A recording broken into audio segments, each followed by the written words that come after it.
सर्वशक्तिमान परमेश्वर का धन्यवाद देते हैं कि हमारे परमेश्वर ने हमको अपने चरणों में इकट्ठा किया ताकि हम परमेश्वर के वचनों को आज के दिन एक बार फिर सीख सकें। पिछले समय में भी हम परमेश्वर के वचन को सीखते रहे हैं और परमेश्वर बहुत आयत से हमको अपना वचन खोल के देते रहे।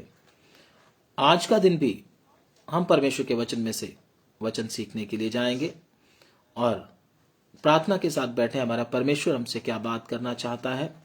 अगर आप प्रार्थना के साथ बैठेंगे तो परमेश्वर अवश्य आप में से सबके साथ बात करेगा। तो हम परमेश्वर के वचन में से वचन पढ़ने के लिए जाएंगे। आज के वचन मनन के लिए, आज के वचन मनन के लिए है प्रेरितों के काम। प्रेरितों के काम उसका 1 अध्याय और उसका 8 वचन प्रभु के वचन में से हम पढ़ने के लिए जाएंगे। प्रेरितों के काम उसका 1 अध्याय उसका 8 वचन। Act chapter 1 verse 8। परंतु जब पवित्र आत्मा तुम पर आएगा तब तुम सामर्थ पाओगे और यरूशलेम और सारे यहूदिया और सामरिया में और पृथ्वी के छोर तक मेरे गवाह होंगे। हाँ, इधर प्रभु के वचन में क्या लिखा है? प्रभु के वचन को अगर हम मनन करते हैं, परमेश्वर के वचन के लिए परमेश्वर का धन्यवाद देते हैं। इधर प्रभु का वचन कहता है जब पवित्र आत्मा तुम पर आएगा तुम सामर्थ पाओगे। ये शब्द हमारे प्रभु यीशु मसीह के हैं और प्रभु यीशु मसीह ने पवित्र आत्मा हमारे ऊपर आने की एक निशानी बताई है। वो निशानी क्या है? जब पवित्र आत्मा तुम्हारे ऊपर आएगा तुम सामर्थ पाओगे। मतलब तुम्हारे अंदर पावर आएगी, तुम्हारे अंदर शक्ति आएगी, तुम्हारे अंदर बल आएगा और यरूशलेम, यहूदिया, सामरिया और पृथ्वी के छोर तक मेरे गवाह होंगे। गवाही देंगे करके नहीं लिखा, गवाह होंगे करके लिखा है। इस बात को भी समझने की कोशिश करना। तो पवित्र आत्मा जब हमारे ऊपर आता है, इस विषय में बहुत से लोग धोखा खाते हैं। पिछली बार भी हमने सीखा था जब पवित्र आत्मा हमारे ऊपर आता है बहुत सी बातें जो परमेश्वर के वचन जो हैं, जैसे मैंने आपको बताया था, तंग मार्ग पर चलो, क्रूस उठाकर चलो, जो अपने माता पिता भाई बहन को मुझसे ज्यादा प्रिय जानता मेरे योग्य नहीं, और बहुत सी त्यागना है, बहुत सी बातें हैं जो कि विश्वासी लोग उसको सुनते ही क्या करते हैं, परेशान हो जाते हैं, बोलते ये हमसे नहीं हो पाएगा। तो मैंने आपको बोला था उस वचन के अनुसार चलने के लिए जो परमेश्वर ने हमको दिए हैं, उन वचनों के अनुसार चलने के लिए हमें ताकत चाहिए, पावर चाहिए। बिना पावर के आप परमेश्वर के वचन के अनुसार नहीं चल पाओगे। अगर आप चलने की कोशिश भी करोगे तो आप बुरी तरह से थक जाओगे, बुरी तरह से हार जाओगे।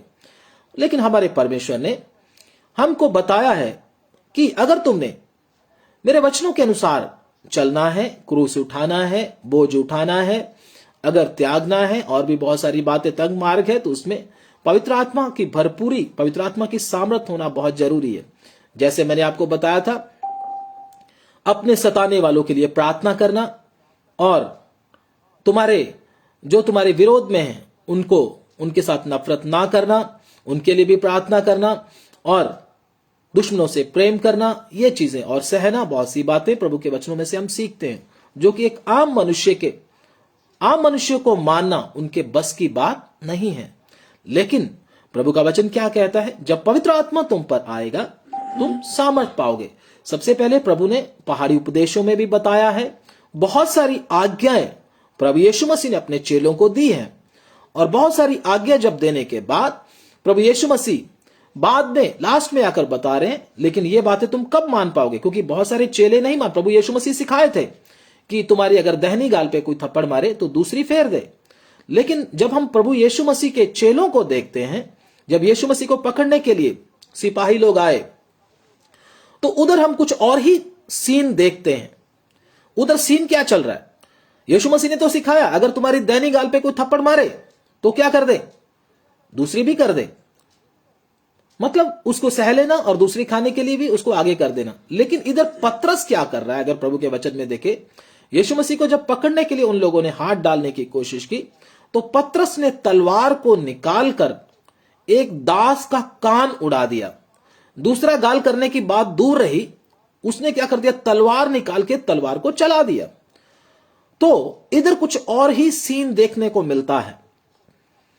यीशु मसीह ने तो शिक्षाएं बता दी, अपनी डॉक्ट्रिन बता दी क्या क्या है, लेकिन इन चेलों के लिए उसके अनुसार चलना अति कठिन था।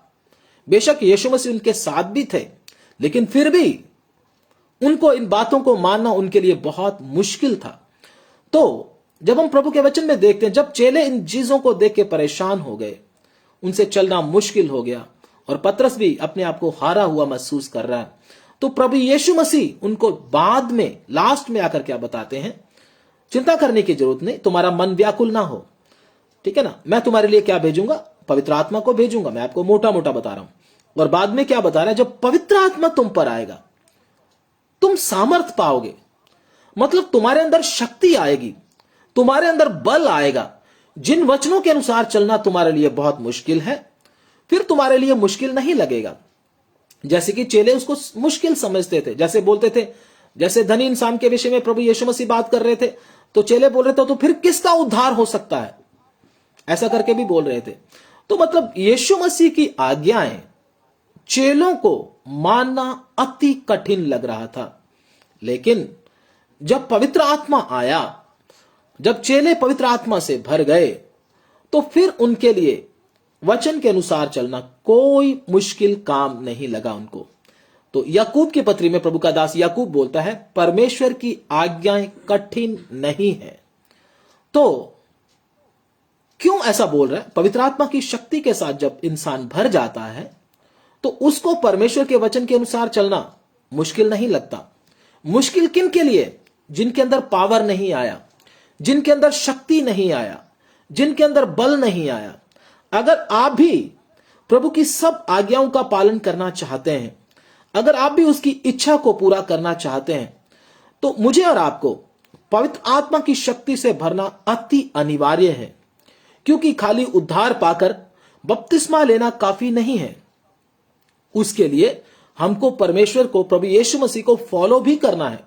यीशु मसीह को फॉलो आप बिना पवित्र आत्मा की शक्ति पाए नहीं कर पाओगे।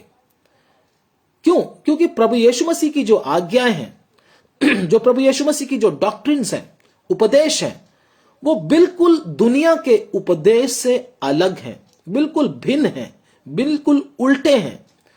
अगर आप प्रभु यीशु मसीह की आज्ञाओं के अनुसार चलने की कोशिश करोगे, उसके वचनों का पालन करने की कोशिश करोगे, तो यह दुनिया आपको पीछे खींचने का पूरा जोर लगाएगी। तो आपको भी चलते समय एक पीछे खींचने वाला फोर्स अनुभव होगा। तो अगर आप बलवंत नहीं हुए, अगर आपने शक्ति नहीं पाया, तो आप भी पीछे चले जाओगे। इसलिए प्रभु यीशु मसीह हमको बोला है, वो वचन दोबारा पढ़ दीजिए, प्रेरितों का 1:8 दोबारा पढ़ दीजिए। परंतु जब पवित्र आत्मा तुम पर आएगा जी, तब तुम सामर्थ पाओगे जी, और यरूशलेम और सारे यहूदिया और सामरिया में और पृथ्वी के छोर तक मेरे गवाह होगे। जी। तो यरूशलेम, यहूदिया, सामरिया और पृथ्वी के छोर तक मेरे गवाह होंगे। तुम सामर्थ पाओगे, प्रभु यीशु मसीह ने यह बोला। लेकिन बहुत सारे लोग पवित्र आत्मा की भरपूरी को अन्य अन्य भाषा समझकर बैठ गए और धोखे में जीवन जी रहे हैं। बहुत सारे लोग एक दूसरे को देखकर 2-4 शब्द बोलकर वो बोलते हैं, मैं भी पवित्र आत्मा से भरा हुआ हूं। मेरे भाई, आप अपने आप को धोखा ना दें। अगर आप अपने आप को धोखा देंगे तो आप ही विनाश में फंसेंगे। इसलिए मुझे और आपको क्या करना है? शैतान के धोखे में नहीं जाना।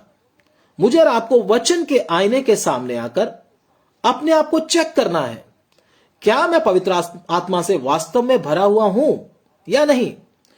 अगर आप पवित्र आत्मा से भरे हुए व्यक्ति नहीं हैं, तो आपका जीवन पाप से हारा हुआ आपको एहसास होगा। पाप में बार बार गिरोगे, इच्छाओं में बार बार गिरोगे, लड़ाइयां करोगे, झगड़े करोगे, नफरत करोगे, एक दूसरे को बदनाम करोगे, एक दूसरे की टांग खींचोगे, निंदा करोगे, चुगली करोगे, प्रार्थना करने को मन नहीं होगा, वचन को हाथ लगाने को मन नहीं करेगा। बाइबल तो पढ़ी है घर में, लेकिन बाइबल को हाथ लगाने का मन नहीं हो रहा। क्यों? क्योंकि आप जो बोल रहे, आप जो ताली बजाकर जो कुछ हिलने की कोशिश कर रहे हो, वो आपका अपना तैयार किया हुआ कुछ है। वो पवित्र आत्मा नहीं है, पवित्र आत्मा का भरपूरी नहीं है। तो बहुत सारे लोगों को प्रभु यीशु मसीह ने यह भी बोला है, बहुत सारे लोगों को अंतिम समय में धोखा होगा। क्या धोखा होगा? कि मैं भी तो पवित्र आत्मा से भरा हुआ हूं, मैंने भी तो पवित्र आत्मा पाया है, मैं भी तो 2-4 शब्द पवित्र आत्मा के बोल रहा हूं, धीरे धीरे मैं भी सीख जाऊंगा। लेकिन ये किसी मनुष्य के सिखाने वाले शब्द नहीं है जो कि आप भी उनको देख देख कर बोलने लग जाओ। तो बिना पवित्र आत्मा की भरपूरी से आप वचनों के अनुसार चल नहीं पाएंगे, आप जयवंत जीवन जी नहीं पाएंगे। तो पवित्र आत्मा से भरने की अगर हम बात करते हैं तो उसको हम प्रभु के वचनों में देखेंगे, पुराने नियम में देखेंगे कैसे होता था ये काम। लेवी व्यवस्था की किताब जब हम निकालते हैं तो लेवी व्यवस्था उसका जब हम 9 अध्याय पढ़ते हैं तो, और उससे पहले भी कुछ अध्याय पढ़ते हैं, उसमें बहुत सारी बलियों का वर्णन किया गया है, जैसे होम बलि, मेल बलि, पाप बलि, अन्न बलि, ठीक है ना, ये सब बलियां हैं। तो बलियों के विषय में जब हम पढ़ते हैं तो उसमें एक बलि है जो है होम बलि। पाप बलि पाप के लिए चढ़ाया जाता था, मेल बलि परमेश्वर के साथ मेल के लिए चढ़ाया जाता था। लेकिन होम बलि किसके लिए चढ़ाया जाता था? हम प्रभु के वचनों में देखते हैं, जो कि पवित्र आत्मा की भरपूरी के साथ पूरा कनेक्ट करता है। इन वचनों को अगर आप ध्यान से सीखेंगे तो आप अवश्य आशीष पाएंगे। परमेश्वर के वचनों की अगर आप ध्यान देंगे, परमेश्वर आपकी बुद्धि को खोलेगा और आपको निश्चय पवित्र आत्मा की शक्ति से परमेश्वर भरेगा। अगर आपका परमेश्वर के पवित्र आत्मा की शक्ति से भरने का मन है तो आज बहुत सारे लोग पवित्र आत्मा की भरपूरी को फालतू की बात समझते हैं। वो बोलते, कई लोग बोलते हैं, इधर उधर से किताब को पढ़कर बोलते हैं पवित्र आत्मा की भरपूरी कुछ नहीं है, वो नहीं बोलना चाहिए, ये शैतान की भाषा है, ये है वो है, बहुत सारी बातों का वर्णन करते हैं। लेकिन पवित्र आत्मा की भरपूरी ना होने से पाप में जीवन भी जीते हैं। प्रभु का वचन कहता है तुम उनके फलों से उनको पहचान लोगे। जो लोग, मैं खुद अपनी आंखों से देखा हूं, जो लोग पवित्र आत्मा की भरपूरी का विरोध करते हैं उनका जीवन वचन के अनुसार बिल्कुल भी नहीं है। अगर आप उनके स्टेटस को देखो, स्टेटस मतलब फोन के ऊपर स्टेटस को देखो, फिल्मी गानों से भरा होता है, उल्टी सीधी बातों से भरा होता है, और बाद में चर्च में जाकर हालेलुया तारीफ भी करते हैं और पवित्र आत्मा के साथ में विरोध करते हैं। इसलिए वो कभी उठ नहीं पाते, पाप से हारा हुआ जीवन जीते हैं। लेकिन परमेश्वर इन वचनों के द्वारा हमें जो धोखा हो रहा है उसको क्लियर करके बताना हमको चाहते हैं। तो जो होम बलि है, होम बलि किस प्रकार से चढ़ाया जाता था, आप प्रभु के वचन में से पढ़ लीजिए। मैं आपको वचन देता हूं उसको पढ़ने के लिए। लेवी व्यवस्था की किताब निकालेंगे, उसका 1 अध्याय निकालें जो कि पवित्र आत्मा की भरपूरी के साथ कनेक्ट करता। मैं आपको बताता हूं, वचन सीखने वाले उसको ध्यान दें, नोट करना चाहते हैं नोट भी कर सकते हैं। पढ़ेंगे लेवी व्यवस्था की किताब, उसका 1 अध्याय और उसका 6वां वचन, 6वां और 7वां वचन। फिर वह होम बलि पशु की खाल निकालकर उस पशु को टुकड़े टुकड़े करे। तब हारून याजक के पुत्र वेदी पर आग रखें और आग पर लकड़ी सजाकर रखें। जी पढ़ो। और हारून के पुत्र जो याजक हैं, वे सिर और चर्बी समेत पशु के टुकड़ों को उस लकड़ी पर जो वेदी की आग पर होगी सजाकर रखें, और वह उसके अंतड़ियों और पैरों को जल से धोएं। तब याजक सबको वेदी पर जलाए कि वह होम बलि यहोवा के लिए सुखदायक सुगंध वाला हवन ठहरे। हाँ, तो पुराने नियम में परमेश्वर क्या बोलते थे? इजरायली लोगों को बलि चढ़ाने के विषय में बोलते थे, वो जानवरों को बलि चढ़ाते थे। इसका मतलब यह नहीं कि परमेश्वर खून का प्यासा है। परमेश्वर इसलिए उनको बलि चढ़ाने के लिए बोला कि जिस पाप के कारण जो तूने पाप किया है, उस पाप की वजह से उस जानवर को मरना पड़ रहा है, और इंसान को देखकर, उस जानवर की हालत को देखकर तरस आए और इंसान पाप ना करे। लेकिन इंसान ने क्या किया? इजरायली लोगों ने क्या किया? वो उल्टा पाप करते चले गए और खून की नदियां बहाते गए, जानवरों को काटते गए, पाप करते चले गए, जानवरों को काटते गए, पाप करते चले गए। इस प्रकार से हुआ। तो होम बलि के लिए क्या विधि थी? जानवर को काट कर उसके टुकड़े करके उस वेदी पर जब चढ़ाना है तो सबको चढ़ाना है। इधर क्या लिखा हुआ है? 9 वचन में लिखा हुआ है, मैं आपको पढ़ के सुनाता हूं। वह उसकी आंतड़ियों और पैरों को जल से धोए, तब याजक सबको वेदी पर जलाए, और वह होम बलि यहोवा के लिए सुखदायक हवन ठहरे।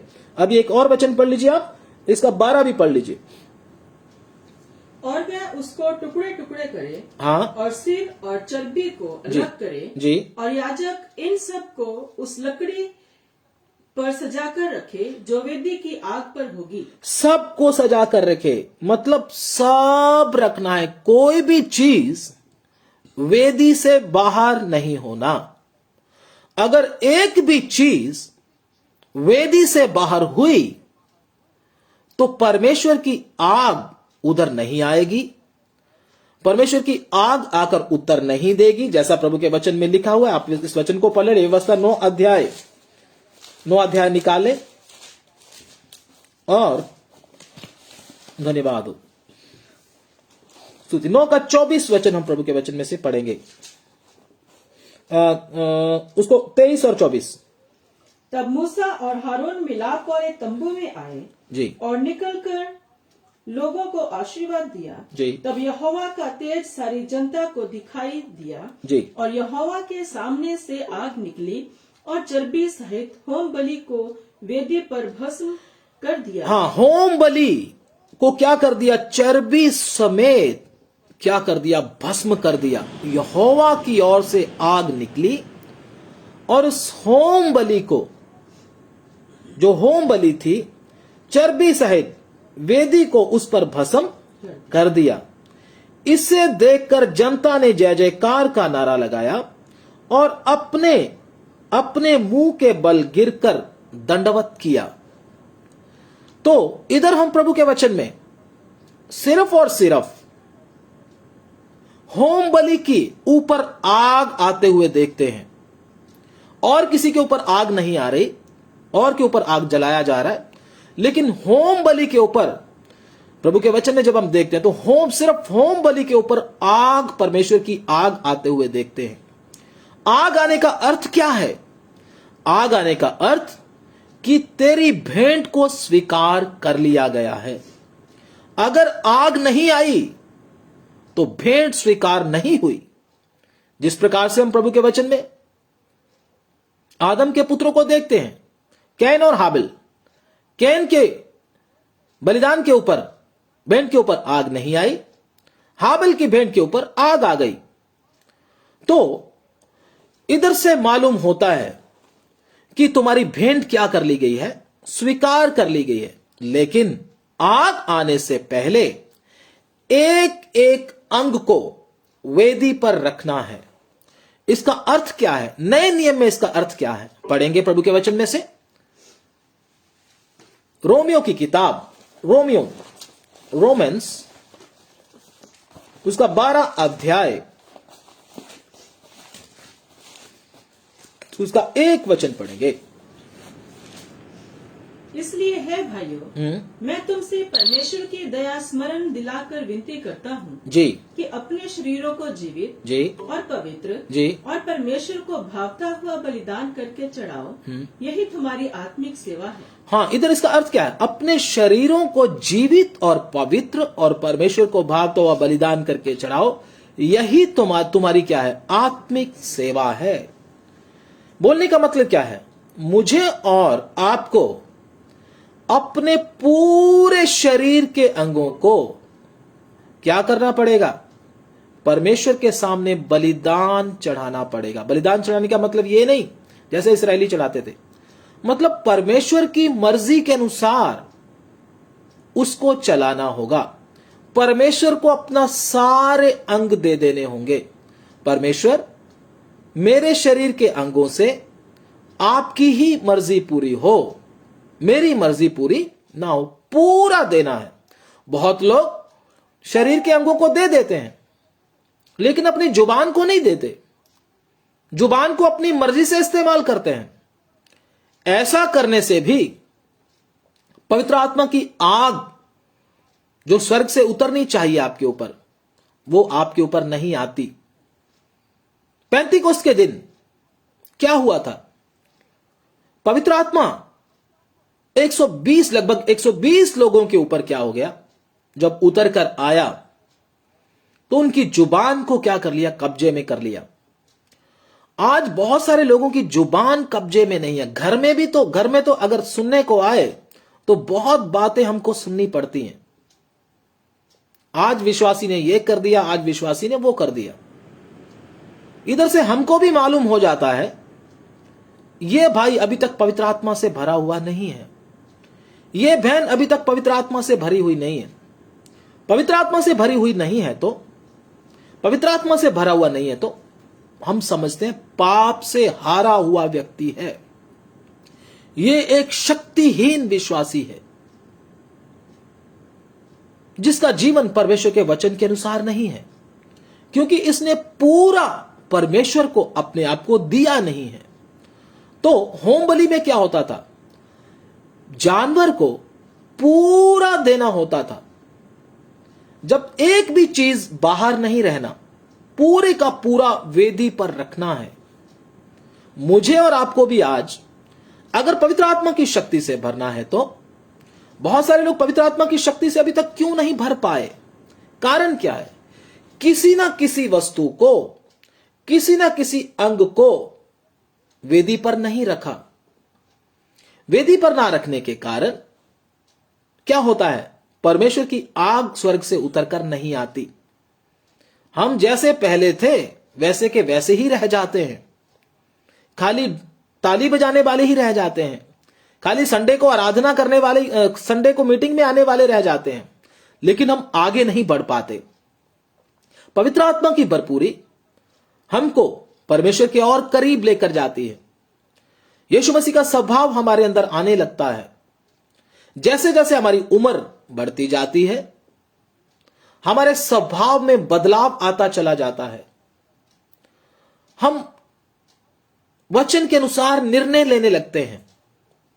वचन के अनुसार हमारा व्यवहार हो जाता है। वचन के अनुसार हमारा उठना बैठना और बोलना हो जाता है। लेकिन अफसोस इस बात का है, बहुत सारे लोग विश्वास में तो बहुत सालों से हैं, लेकिन उनका उठना बैठना, बोलना चालना, उनका डिजायर, उनकी बहुत सारी बातें, बहुत सारी आदतें अभी भी बदली नहीं हैं, वैसे के वैसे ही है। उसका कारण क्या है? अभी पूरा उसको अर्पण किया नहीं है। जब तक आप अपने आप को पूरा प्रभु को अर्पण नहीं करते, पवित्र आत्मा की आग को अपने ऊपर आते हुए आप देख नहीं सकते।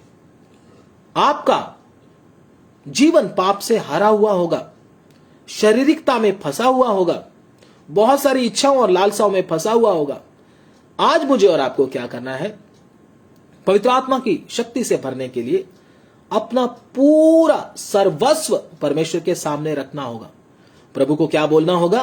प्रभु, मेरा शरीर पूरे का पूरा आपका है, आप इसको अपनी महिमा के लिए इस्तेमाल करो। प्रभु, मैं अपने मां बाप से भी ज्यादा आपसे प्रेम करता हूं। प्रभु, मैं अपनी पत्नी से भी ज्यादा आपको प्रेम करता हूं। प्रभु, मैं अपने काम से भी ज्यादा आपको प्रेम करता हूं। प्रभु, मेरा सारा कुछ आपके लिए ही है। जब हम वेदी के ऊपर रख देते हैं, आग आने में समय नहीं लगता। एलिया ने कितना समय लगाया था? एलिया की वेदी पर जब आग आई थी, कितना समय लगा था? 1 महीना लग गया था? 2 महीने लग गए थे? नहीं। एलिया ने जैसे ही वेदी को वचन के अनुसार तैयार किया, एक छोटा सा प्रार्थना है, उसका प्रार्थना पढ़कर देखो, मुझे लगता आधे मिनट का भी नहीं होगा। आधे मिनट का प्रार्थना किया, स्वर्ग से आग उतरकर आई, वेदी समेत पानी को भी क्या कर दिया? भस्म करके रख दिया। हम लोग क्या समझते हैं? प्रभु बड़ी देर कर रहा, पता नहीं क्या बात है। मेरे भाई, प्रभु देर नहीं करता। हम लोग अपने आप को पूरा रखने के लिए क्या कर रहे हैं? देर कर रहे हैं। देरी हमारी ओर से है। प्रभु की ओर से कोई देरी नहीं। जब तक मैं और आप अपने विचारों को, अपने शरीर को, अपनी इच्छाओं को, अपने प्रोग्राम्स को, अपनी सारी बातों को, जितने भी हमने सोच रखी हैं, प्रभु के सामने वेदी पर नहीं रखते, पवित्र आत्मा की आग हमारे ऊपर नहीं आएगी। उस आग को अपने अंदर आप अनुभव नहीं कर पाओगे। अपने आप को हारा हुआ, अपने आप को पीछे हटा हुआ, अपने आप को एक शक्तिहीन, अपने आप को मतलब आपके अंदर एक गिल्टी कॉन्शियस बना रहेगा। लेकिन जब आप पवित्र आत्मा से भर जाओगे तो प्रभु का वचन क्या कहता है? तुम सामर्थ पाओगे। तो बहुत सारे लोग आज क्या करते हैं, जब ऐसा नहीं होता तो कोशिश करते हैं लेकिन वेदी पर नहीं रखते। चाहते तो सब हैं कि हम पवित्र आत्मा की शक्ति से भर जाएं, सब चाहते हैं, कोई नहीं चाहता कि हम ना भरें, लेकिन थोड़ा सा कोशिश करते हैं, अपने आप को वेदी पर नहीं रखते पूरे का पूरा। थोड़ा सा, कभी थोड़ा सा अपने थोड़ा सा वेदी पर रख दिया, हल्का सा आधा रख दिया, अधूरा रख दिया। रख कर क्या करेंगे? अपनी इच्छाओं को नहीं रखेंगे, कोई अपनी जुबान को नहीं रखेगा, कोई अपने चलने फिरने को नहीं रखेगा, कोई अपने खाने पीने उठने बैठने को नहीं रखेगा, कोई अपनी यारी दोस्ती को, इधर उधर की बातों को नहीं रखेगा वेदी के ऊपर। ठीक है ना? तो क्या होता है? वेदी पर नहीं रखेगा तो आग उतर कर नहीं आती। तो फिर क्या करता है? नकली आग जलाने की कोशिश करता है। नकली आग, दूसरे को देखकर, पास्टर जी पवित्र आत्मा से भर रहे हैं, चलो मैं भी क्या करता हूं, थोड़ा अन्य अन्य भाषा उनको देखकर बोलता हूं। चलो विश्वासी अन्य अन्य भाषा बोल रहे हैं, चलो मैं भी थोड़ा थोड़ा बुड़ बुड़ बुड़ बुड़ बुड़ करने की कोशिश करता हूं, मैं भी कुछ एक्टिंग करने की कोशिश करता हूं। ऐसे एक्टिंग करने के कारण कितने लोगों का आत्मिक जीवन नष्ट हो चुका, कितने लोगों का। क्रिश्चियनिटी में 90% लोग क्या कर रहे हैं? फेक अन्य भाषा बोल रहे हैं, फेक। क्यों? उसका कारण क्या है मैं आपको बताऊंगा बाद में, जो कि सही पवित्र आत्मा का भरपूरी नहीं है। नकली बोलने की कोशिश करते हैं। जब हम परमेश्वर के वचन में देखते हैं तो नदाब और अबेहू, लेवी व्यवस्था उसका 10 अध्याय उसका 1 वचन से जब हम पढ़ेंगे तो आपको समझ में आएगा ये कैसे करते हैं हम लोग। लेवी व्यवस्था उसका 10 अध्याय निकालेंगे, वचन खोलेंगे। धन्यवाद। लेवी व्यवस्था 10 अध्याय 1 वचन। तब नदाब और अबीहू नामक हारून के 2 पुत्रों ने तब नदाब और अबेहू नामक हारून के 2 पुत्रों ने अपना अपना धूपदान लिया, अपना अपना धूपदान लिया और उनमें आग भरी और उसमें धूप डालकर उस ऊपरी आग को जिसकी आज्ञा यहोवा ने दी थी यहोवा के सम्मुख अर्पित किया। यहोवा के सम्मुख अर्पित किया। नहीं, वो उधर से दोबारा पढ़ो। और उसमें आग भरी और उसमें आग भरी और उसमें धूप डालकर उस ऊपरी आग को जिसकी आज्ञा यहोवा ने नहीं दी थी यहोवा के सम्मुख अर्पित किया। तब यहोवा ने के सम्मुख से आग निकली और उन दोनों को भस्म कर दिया और वे यहोवा के सामने मर गए। नदाब और अबेहू ने अपने बाप को होम बलि चढ़ाते हुए देखा है। किस प्रकार से होम बलि के ऊपर आग आती थी उनको अच्छी तरह से मालूम था। सही तरीके से वचन के अनुसार अगर होम बलि को चढ़ाया जाता था तो आग आती थी। पूरा बलिदान करना है, पूरा टुकड़े टुकड़े करके वेदी के ऊपर पूरा रखना है, थोड़ा सा भी बाहर नहीं। लेकिन नदाब और अबेहू ने क्या करने की कोशिश की? नकली आग लाकर उसको जलाने की कोशिश की। जब नकली आग लाकर उसको जलाने की कोशिश की तो परमेश्वर की तरफ से आग निकली, नदाब और अबेहू को उधर ही भस्म कर डाला, क्योंकि वो कॉपी करने की कोशिश कर रहे थे, नकली आग जलाने की कोशिश कर रहे थे। तो मेरे भाई, कभी भी मैं और आप नकली आग जलाने की परमेश्वर के सामने कोशिश नहीं करना। इससे अच्छा हम अपने आप को पूरे का पूरा परमेश्वर के सामने रखें। पूरे का पूरा जब हम परमेश्वर के सामने रखेंगे, कुछ भी एक्टिंग करने की हमको कोई जरूरत नहीं पड़ेगी। आज कितने लोग नकली आग से सेटिस्फाई हो गए। आप चर्चों में देखते हैं कितने लोग रो रो कर, हाथ हिला हिला कर, नाच नाच कर, पता नहीं क्या क्या करके प्रार्थना करते हैं, लेकिन घर में आते वही हाल शुरू हो जाता, वही तू मैं, वही गालियां, वही बुरा हाल, वही जीवन जो पाप में लोगों का होता है, पाप में पड़े हुए लोगों का होता है। इस प्रकार से जीवन जीते हैं।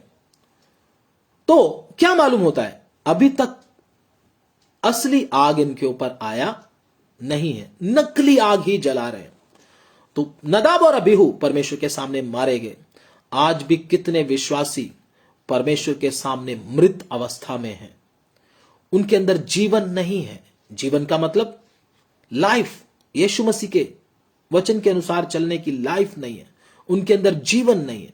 सिर्फ क्या है, एक्टिंग है, बाकी और कुछ नहीं। तो अगर हम भी असली प्रभु के जीवन को चाहते हैं तो प्रभु को बोले, प्रभु मुझे नकली आग नहीं चाहिए, मुझे असली आग से भर दो। नकली आग से मैं जीना नहीं चाहता।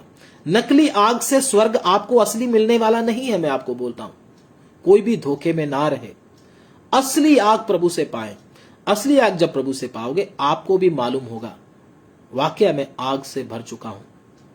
आपको अपने आप ही बदलाहट आपके जीवन में दिखाई पड़ेगी।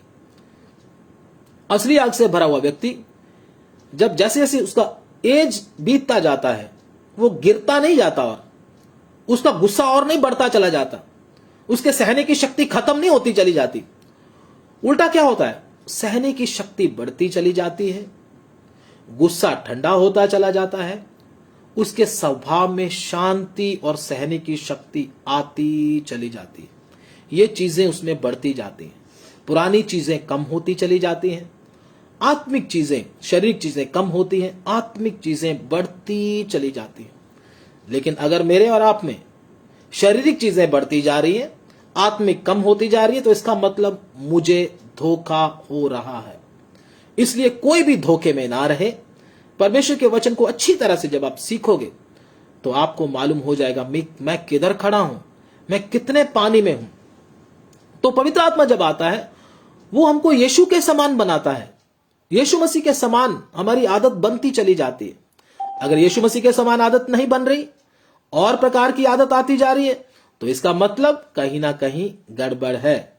और दूसरा क्या होता है, धन का लालच हमारे अंदर क्या होता जाता है, निकल जाता है। धन का लालच बढ़ता नहीं जाता। आज आप बहुत सारे चर्चेज में आप देखते होंगे, बहुत चर्च में बहुत लोगों की भीड़ होती है, बहुत सारे अद्भुत काम किए जाते हैं, आश्चर्य कर्म किए जाते हैं, लेकिन उधर के सभा को चलाने वाले पैसे के लालच में बुरी तरह से फंसे हुए हैं। एक एक बात का पैसा मांगते हैं, एक एक बात का।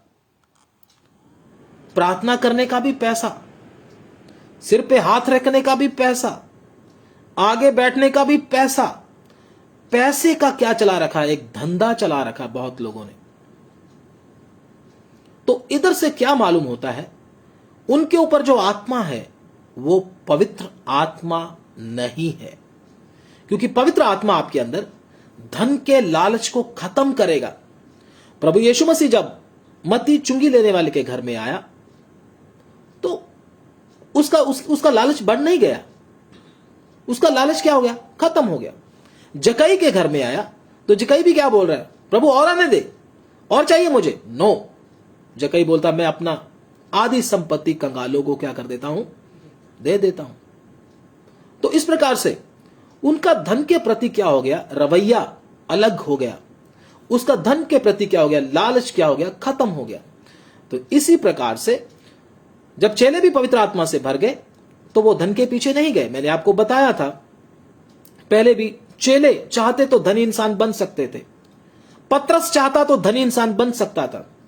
जब पतरस मछली पकड़ते पकड़ते जब उसको रात बीत गई तो उधर कोई मछली नहीं आई, लेकिन अर्ली मॉर्निंग, सुबह के समय में प्रभु यीशु मसीह उधर आए और पतरस को क्या बोला? दहनी और जाल डालो। जब उसने उधर जाल डाला तो क्या हुआ? 153 बड़ी मछलियां उसमें आ गई और छोटी मछलियां तो इतनी आ गई कि गिना भी नहीं जा रहा था। जाल फटने लगा, इतनी भर गई और पतरस देखकर बड़ा खुश हुआ। अगर पतरस आज के लोगों की तरह होता तो पतरस ने बोला था, वाह प्रभु, ये तो बहुत अद्भुत काम हो गया। अब तो क्या करेंगे प्रभु, आप सेवा करो, बाकी पैसे का मैं देख लूंगा, तो आप टेंशन मत लो, क्योंकि आप क्या करते रहो, चमत्कार करते रहो, धन भी बढ़ता जाएगा, सेवा भी बढ़ती जाएगी, पैसा भी बढ़ता जाएगा। आजकल ऐसा ही हो रहा है। लेकिन पतरस ने ऐसा नहीं किया। पतरस ने प्रभु को ऐसी बात नहीं बोली कि प्रभु चलो ऐसा करो। पतरस चाहता तो उस समय जब प्रभु यीशु मसीह ने यह चमत्कार करके दिखाया था, ऐसा अगर प्रभु को कहता तो, ऐसा अगर आगे काम चलाता तो इज़राइल में धनी इंसानों में से एक होता। लेकिन पतरस ने दोबारा ऐसा कभी नहीं प्रभु को बोला ऐसा कर। अगर हम में से कोई, दूसरों में से कोई होता, अविश्वासियों में से कोई होता जो धन के लोभी हैं, उन्हें बोलना था प्रभु तू चमत्कार करता रहे और माल आता रहेगा, हम अमीर हो जाएंगे उससे। पतरस के अंदर कौन सा आत्मा था इधर से मालूम होता है। लेकिन ऐसे जो पैसे का धंधा कर रहे हैं उनके अंदर कौन सा आत्मा है यह भी नजर आता है। इसलिए हमने वरदानों को देखकर नहीं बोलना यह प्रभु का बहुत बड़ा दास है, उसके फलों को देखकर पहचानना है। प्रभु के दासों की पहचान वरदानों को देखकर नहीं होती, उसके फलों को देखकर होती है। क्या वो पैसे को और बढ़ाने के चक्कर में है या प्रभु के काम में लगाने के चक्कर में है? तो इस प्रकार से प्रभु यीशु मसीह ऐसी शिक्षा नहीं दिए। लेकिन बहुत, अगर आप इस प्रकार की शिक्षा में फंसते जा रहे हो तो, धन का लालच अगर आपके अंदर से खत्म नहीं हो रहा तो, और पाने की इच्छा, और पाने की इच्छा, और पाने की इच्छा, दुनिया में कुछ बहुत बड़ा इंसान बनना चाहते हैं तो आप प्रभु के पीछे नहीं चल पाएंगे। क्यों? क्योंकि आप धन और परमेश्वर दोनों की सेवा नहीं कर पाओगे। मैं आपको यह नहीं बोल रहा कि आपको काम नहीं करना, आपको अपने बच्चों को नहीं पालना, यह नहीं बोल रहा। मैं धन के लालच की बात कर रहा हूं कि धन के लालच के लिए आप प्रभु को छोड़ दो, प्रभु का वचन सुनना छोड़ दो, क्लासेस लेना छोड़ दो, संगति में जुड़ना छोड़ दो। उसको बोलते हैं धन का लालच। लेकिन अगर आप अपने धन को परमेश्वर के काम के लिए इस्तेमाल कर रहे हैं निस्वार्थ, तो उसमें कोई बुराई नहीं है। लेकिन बहुत सारे लोग इस प्रकार से नहीं चल रहे। तो प्रभु के वचन में अगर हम देखते हैं, तो मैं आपके 5 मिनट और लूंगा। प्रभु के वचन में अगर हम देखते हैं, 2 आदमी हैं, मैं वचन नहीं पढ़ूंगा, आपको ऐसे ही बताऊंगा। 2 आदमी हैं, एक का नाम है एलीशा। एलीशा के सामने, वो भी सेवक है, एलीशा के सामने जब धन को लेने का डिमांड आया तो एलीशा उधर क्या कहता है?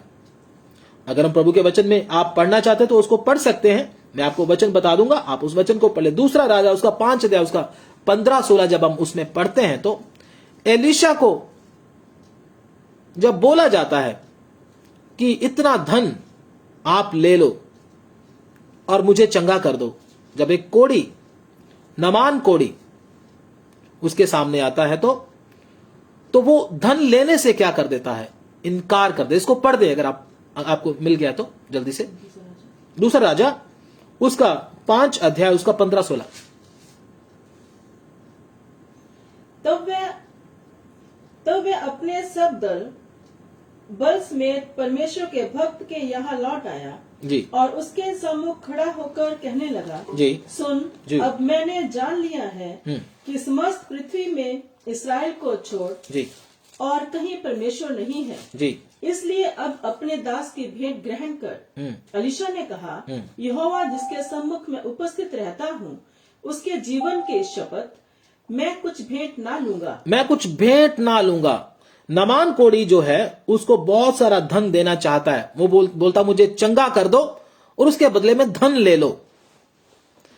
नामान के उस धन को परमेश्वर के दास एलीशा ने स्वीकार नहीं किया, जिस प्रकार से आज बहुत सारे लोग कर रहे हैं।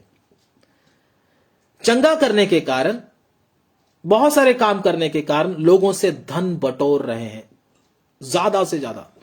2 लाख दशवांश बनता है, 3 लाख दशवांश बनता है, मुझे दे दो क्योंकि हमने तुम्हारे लिए प्रार्थना किया है। यह सही नहीं है, वचन के अनुसार नहीं है। हमारा काम सत्य बताना है। आप इस वचन को स्वीकार करो ना करो, लेकिन हमारा काम इसको सत्य को बताना है। बहुत सारे लोग प्रार्थना करने के भी पैसे मांगते हैं, जो कि वचन के अनुसार नहीं है।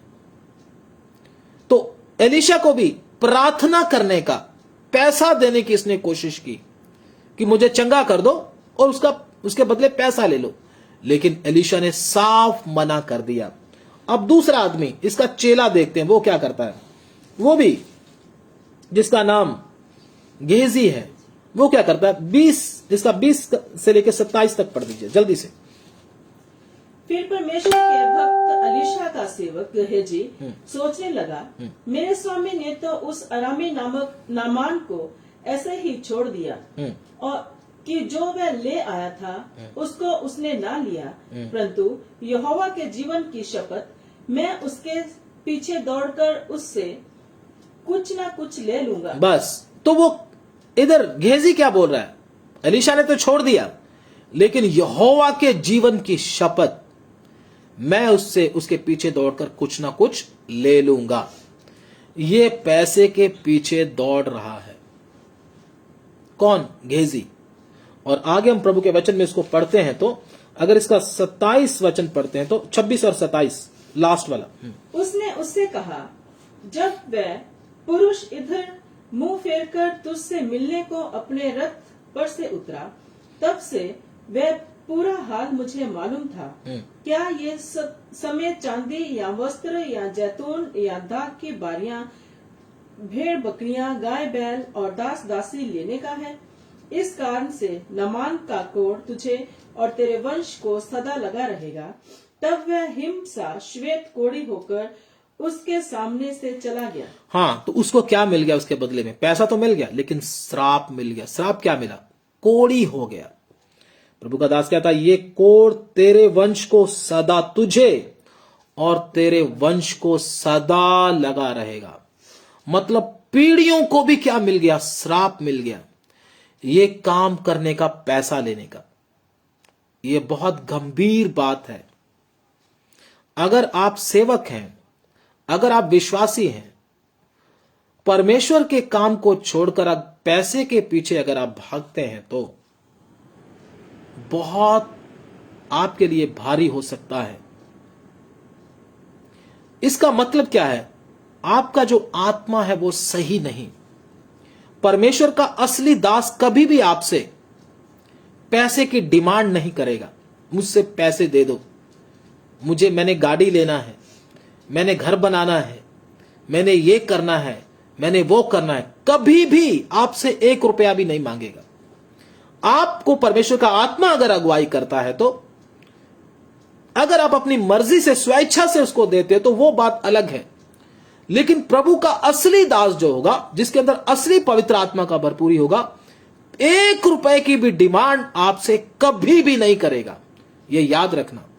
जितने लोग पैसा गेहजी की तरह आपसे मांगते हैं, सही भविष्यवक्ता नहीं है। असली परमेश्वर के दास की और नकली परमेश्वर के दास की पहचान कैसे होती है? असली परमेश्वर का दास आपसे कभी भी पैसा नहीं मांगेगा, लेकिन जो गेहजी की तरह नकली होगा, वो पैसे की डिमांड करेगा। मुझे इस काम के लिए चाहिए, मुझे उस काम के लिए चाहिए, मुझे इस काम के लिए चाहिए। कलीसिया को क्या बना देगा? पूरे का पूरा उनकी जेब को खाली कर देगा, अपनी जेब को भर लेगा। तो ऐसे लोगों के अंदर सही आत्मा काम नहीं कर रहा, क्योंकि परमेश्वर का आत्मा जब आता है, हमको धन के लालच के बंधन से आजाद करता है।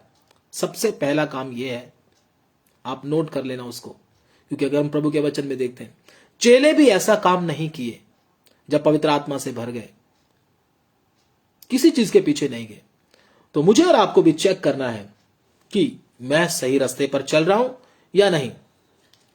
मैंने आपको सही वचन बताया है, उसमें कोई मिलावट नहीं की। अगर आप सच में पवित्र आत्मा की भरपूरी चाहते हैं, सच में असली आत्मा से भरना चाहते हैं, अपने जीवन में बदलाहट को देखना चाहते हैं, तो इस वचन को आप स्वीकार कर लो।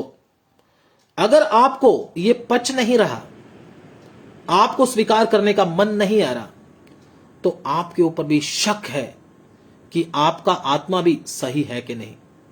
इसलिए मुझे और आपको इन दिनों में क्या करना है, अपने मान सम्मान को छोड़कर यीशु मसीह के समान बनना है और धन के लालच के पीछे बिल्कुल नहीं जाना। कितने लोग धन के लालच के कारण अपने जीवन को क्या कर लिया, बर्बाद कर लिया। यहूदा इस्करियोती भी इसी प्रकार से किया था। मैं आपको मोटा सा बताकर प्रार्थना को समाप्त करूंगा। यहूदा इस्करियोती जब यीशु मसीह के ऊपर इत्र डाला जा रहा था, तो यहूदा इस्करियोती क्या बोल रहा था, यह तो कंगालों को दिया जाना चाहिए था, आप इसको खराब कर रहे हो। असल में वो उसके मन में कंगालों के लिए चिंता नहीं थी, उसके मन में चिंता थी, यह पैसा मेरी जेब में होता तो कितना अच्छा था। पैसे के लालच के कारण।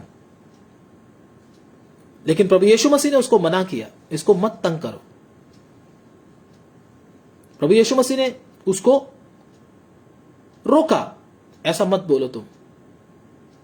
लेकिन उस पैसे के लालच के कारण, उसके अंदर पैसे का लालच था, यीशु मसीह की बात का वो गुस्सा मान गया कि मुझे सबके सामने इसने टोका है। वो वचन पढ़ने का भी समय नहीं है, मैं आपको दिखाऊंगा पूरे का पूरा वचन मैच करता वो। उसी समय ही क्या हो गया था, यहूदा इस्करियोती, ये डांटने के बाद ही यहूदा इस्करियोती यीशु मसीह के विरोध में हो गया था। जब उसको थोड़ा सा बोला गया था, इसने मेरे गाड़े जाने के लिए ये किया है करके, जब प्रभु ने बोला, इसको तुम क्यों ऐसा बोलते हो, कंगाल तो हमारे साथ हमेशा रहते हैं, उसको गुस्सा आ गया। जब गुस्सा आ गया तो क्या किया, यीशु मसीह की बात का गुस्सा करके, एक तो धन का लालच, दूसरा गुस्सा करके यीशु मसीह को पकड़वाने का प्लान उसी दिन से शुरू कर दिया। आप वचन में पढ़कर देख सकते हैं, अभी समय नहीं है, मैं आपको बताऊंगा। उसी दिन से। क्यों? धन के कारण उसके अंदर आत्मा कौन सा काम कर रहा था, धीरे धीरे वो प्रकट हो गया। धन क्या करता है, आपके अंदर के जीवन को बर्बाद करके रख देता है। धन का लालच, धन नहीं, धन का लालच, वो आपके आत्मा, दूसरे आत्मा को आपके अंदर किस प्रकार प्रवेश करने के लिए मार्ग खोल देता है। इस बात का जरा ध्यान दें। उसके बाद वो यीशु मसीह का पक्का विरोधी बन गया और उसने यीशु मसीह को 30 सिक्कों में बेच दिया। बेचने के बाद प्रभु यीशु मसीह को क्रूस पर लटकवा दिया गया। उसके बाद आप सब हालत को जानते हैं। अपने जीवन की लीला को भी उसने समाप्त कर लिया, आत्महत्या कर लिया। तो धन का लालच आपको कहां तक लेकर जा सकता है, आपको शायद मालूम नहीं। अगर ऐसा आपके अंदर होता है तो प्रभु को बोले, प्रभु मुझे धन के लालच से छुड़ाएं। मेरे पास खाने और पहनने को है, इससे मैं प्रभु तेरा धन्यवाद करूंगा। तूने मुझे जितना मुझे चाहिए था उतने दिया है, मैं सेटिस्फाई हूं उस पे। लेकिन अगर आप धनी होना चाहते हैं, आप पक्का फंसोगे। मैं आपको बोलता हूं, प्रभु की हजूरी में बैठा हुआ बोलता हूं, आप पक्का फंसोगे। इसलिए अगर आपको असली पवित्र आत्मा का भरपूरी चाहिए तो अपना सब कुछ प्रभु को दे दे। प्रभु को बोले, मेरा अर्पण करता हूं मैं, जो कुछ है मेरा प्रभु यीशु तेरी वेदी में, प्रभु की वेदी के ऊपर अपना सब कुछ रख दें। पवित्र आत्मा से भरते समय आपको 1 मिनट भी नहीं लगेगा। इसलिए आइए मैं और आप अपने आप को परमेश्वर के सामने वेदी पर रखें, और जब वेदी पर रखेंगे, धन का असली पवित्र आत्मा की भरपूरी से भर जाएंगे। धन के लालच में फंसने को आपका मन नहीं होगा, जिसकी वजह से कितने लोगों ने अपने जीवन को बर्बाद कर लिया। परमेश्वर के वचन में कितनी बातों का सबूत है इन बातों के लिए। इस उदाहरण के लिए गवाहों का बादल हमारे सामने है।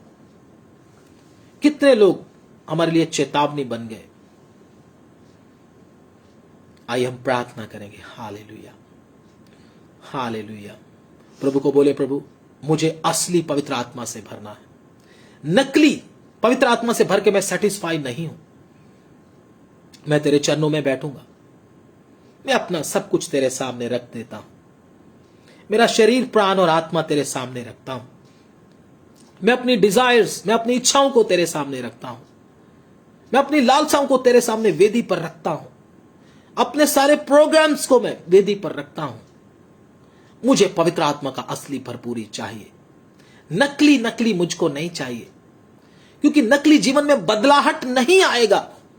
विश्वासी वैसे का वैसा ही रहेगा, आदत बिल्कुल नहीं बदलेगा।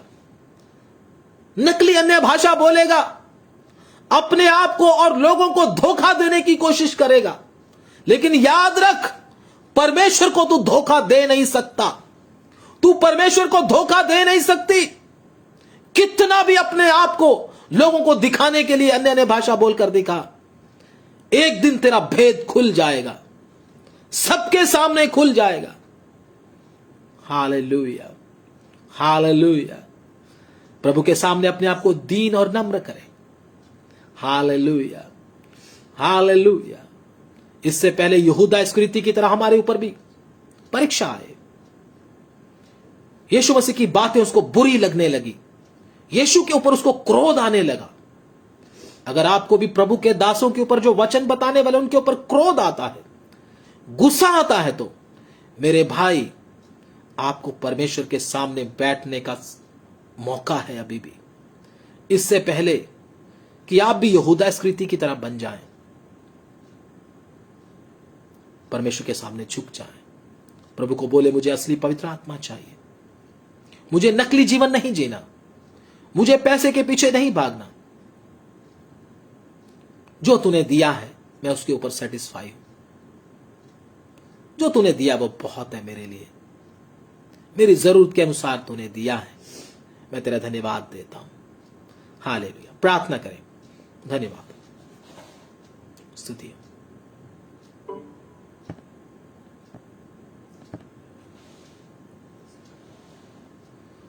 धन्यवाद हो, स्तुति हो। हालेलुया।